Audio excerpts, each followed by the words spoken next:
Okay, brace yourself, because what Samsung is doing with the Galaxy S26 might just be the boldest or the most frustrating move in years.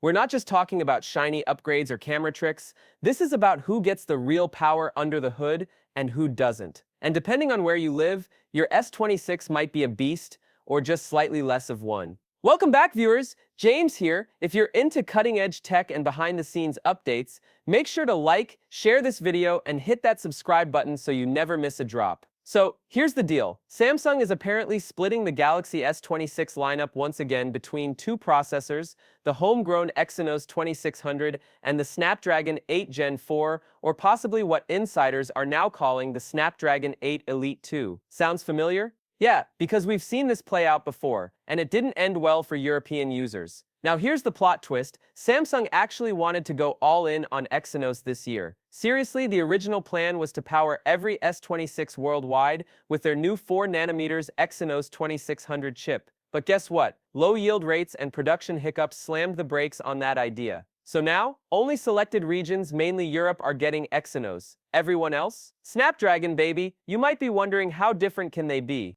Well, historically, Exynos chips haven't exactly kept pace, especially when it comes to battery life, heat management, and gaming performance. Samsung has made progress, but the gap is still noticeable for power users. And this inconsistency, it's causing frustration all over again. Here's where things get really interesting. Samsung might be teaming up with Qualcomm not just to use their chips, but to manufacture them. Imagine Samsung's own foundries producing the Snapdragon 8 Elite 2. If that happens, it's a strategic win. Cheaper production, tighter control, and a serious boost to Samsung's chip division credibility. But back to the phones, according to multiple sources, the S26 and S26 Plus in Europe will ship with Exynos, while the Ultra, it stays Snapdragon globally. Smart move. The Ultra is Samsung's crown jewel, and giving it a consistent chip worldwide keeps the performance elite and fans happy. And speaking of elite camera fans, listen up. Samsung just filed a wild new patent that could change mobile photography forever. Picture this,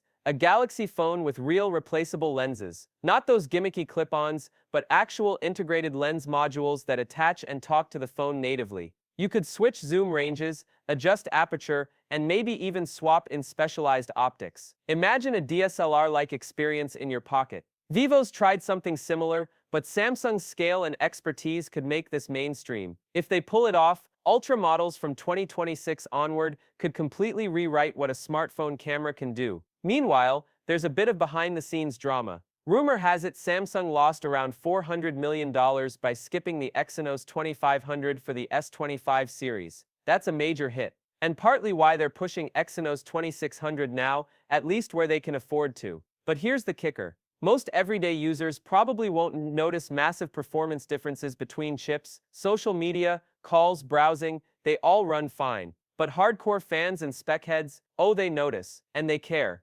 Especially if one region gets a clearly superior version for the same price. Also, Q1 2025 market stats just dropped. Samsung's still leading, with Apple right behind, but the gap's narrowing. The iPhone 17 is coming this fall, and Samsung's next Unpacked event is expected to feature major foldable upgrades. The pressure is on. Looking ahead to 2026, the Galaxy S26 Ultra might be Samsung's most advanced phone yet, thanks to new AI features, improved sensors, and maybe even that game-changing lens system. Whether you're Team Snapdragon or Exynos, the next few months are going to be wild. So, which chip would you want powering your phone? Would a swappable lens make you upgrade instantly? Drop your thoughts in the comments, and don't forget, more leaks, more scoops, and way more surprises are coming soon. Stay tuned, and I'll catch you in the next one. Peace out.